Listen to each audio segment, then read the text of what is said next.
El Señor esté con vosotros. Lectura del Santo Evangelio según San Lucas. En aquel tiempo Jesús entró en Jericó e iba atravesando la ciudad. En esto un hombre llamado Zaqueo, jefe de publicanos y rico, trataba de ver quién era Jesús, pero no lo lograba a causa del gentío porque era pequeño de estatura. Corriendo más adelante se subió a un sicómoro para verlo, porque tenía que pasar por allí. Jesús, al llegar a aquel sitio, levantó los ojos y le dijo: Zaqueo, date prisa y baja, porque es necesario que hoy me quede en tu casa. Él se dio prisa en bajar y lo recibió muy contento. Al ver esto, todos murmuraban diciendo: ha entrado a hospedarse en casa de un pecador. Pero Zaqueo de pie dijo al Señor: mira, Señor, la mitad de mis bienes se la doy a los pobres, y si he defraudado a alguno, le restituyo 4 veces más. Jesús le dijo: hoy ha sido la salvación de esta casa, pues también este es hijo de Abraham, porque el Hijo del Hombre ha venido a buscar y a salvar lo que estaba perdido. Palabra del Señor. Gloria a ti, Señor.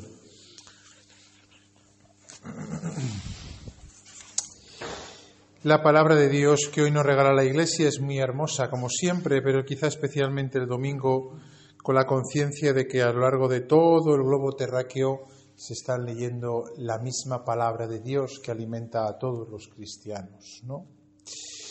Este hombre Zaqueo, pecador, jefe de publicanos, por lo tanto jefe de pecadores, ¿no?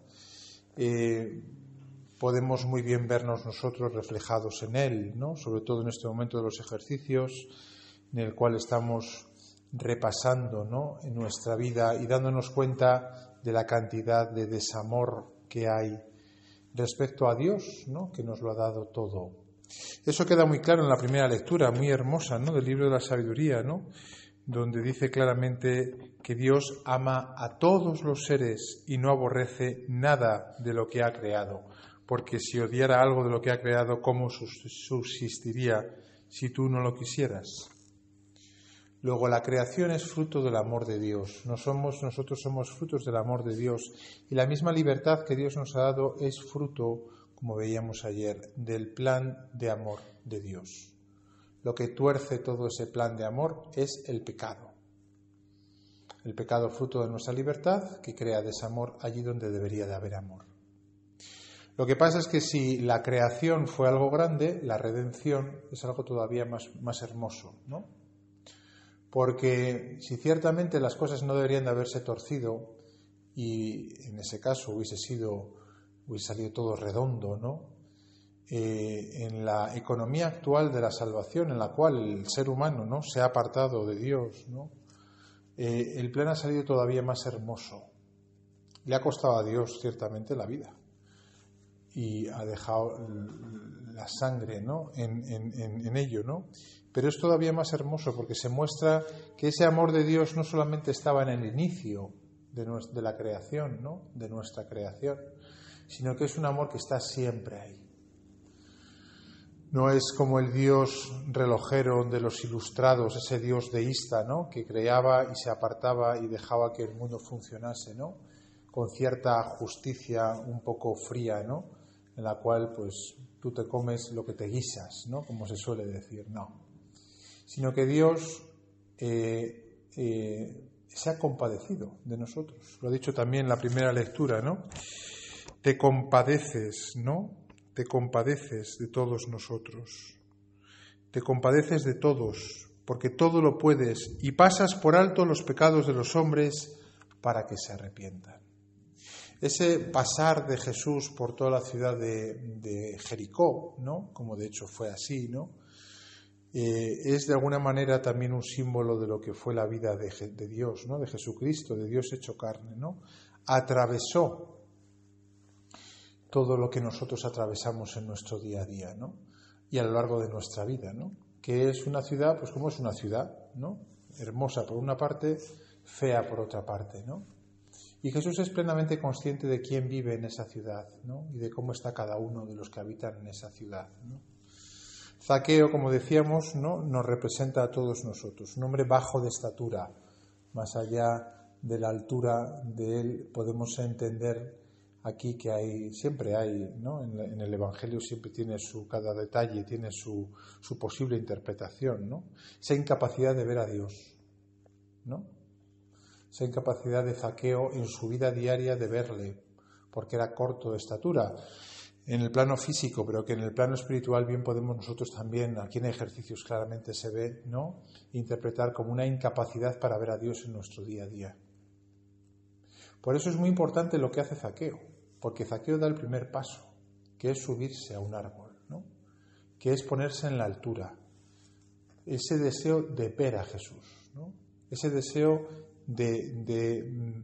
de contemplar al que le podía traer la salvación, porque si Zaqueo hace eso, desde luego es porque no estaba tranquilo en su vida. No por puritanismo, sino porque en sí mismo la vida que llevaba de pecado pues no le llenaba, por mucho que tuviese, por mucho que poder que controlase, por muchas personas que tuviesen a su cargo, por muchas influencias que tuviese en el Imperio Romano, ¿no? Estaba con desazón, ¿no? Y esa desazón le llevó a buscar a Jesús, a intentar verle, quería verle. Y ese paso que da Zaqueo es el que posibilita que Jesús, ¿no?, haga el segundo paso. Pero el primero es nuestro, ¿eh? Es ese primer paso en el cual nosotros nos ponemos, como estamos aquí en ejercicios, ¿no?, nos ponemos a tiro, ¿no? Jesús entonces levanta los ojos cuando pasa por debajo del sicómoro y le dice a Zaqueo: es necesario que hoy yo me aloje en tu casa. Es necesario que hoy me aloje en tu casa, me quede en tu casa. ¿Qué sentiría Zaqueo en aquel momento? Él que no se esperaba que Jesús, el mismo Salvador, fuese ni siquiera a mirarle, cuanto menos a dirigirle la palabra, ¿no?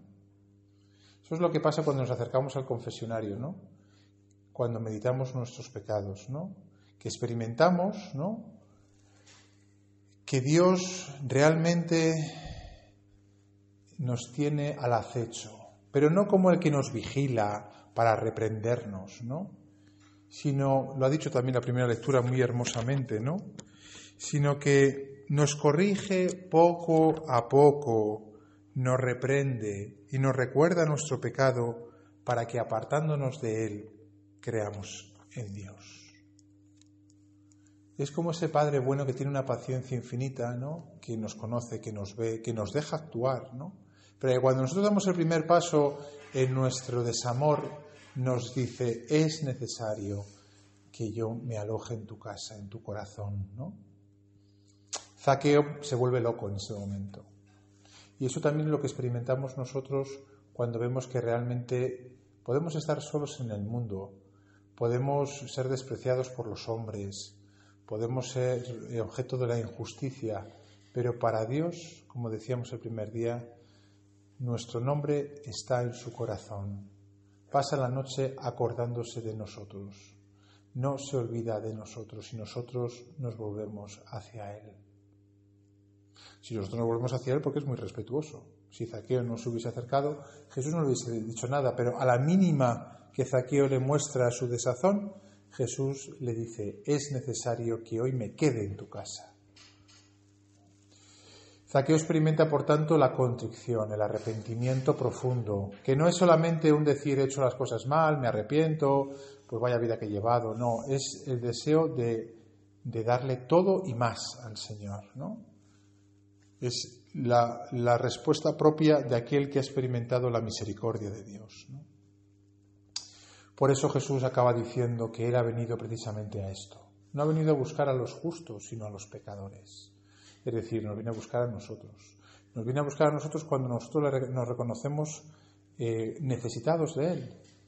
Cuando reconocemos que en ese proyecto de amor que Él tenía para nosotros, nosotros hemos fallado. Y Él dice: no importa, porque yo he venido precisamente para esto.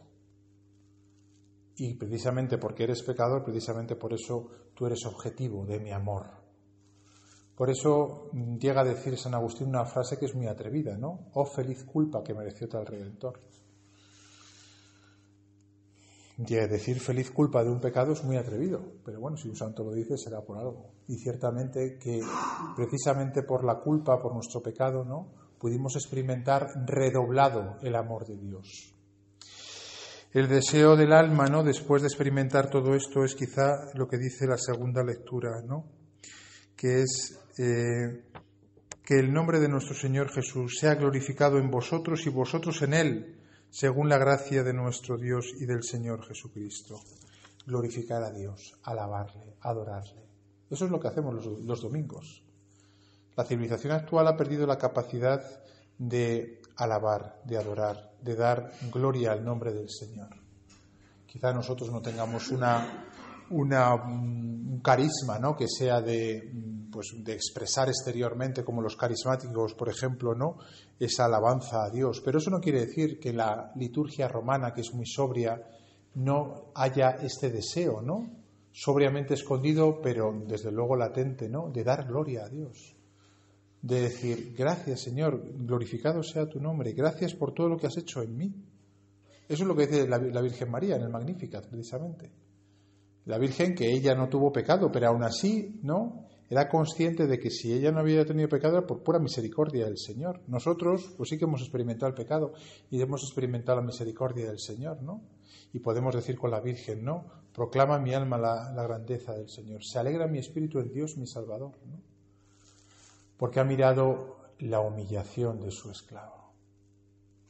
Pues que tengamos todo este movimiento, ¿no?, que aparece hoy en la Escritura, que es tan hermoso, ¿no?, desde ese proyecto inicial de amor de Dios, la rebelión del pecado, el desamor que supone ese primer paso de vuelta que da Zaqueo de buscar a Jesús, de querer verle, esa mirada de Jesús que descoloca completamente a Zaqueo, esa palabra que le derrite de amor al cuando le dice que quiere alojarse, quedarse en su casa, ¿no?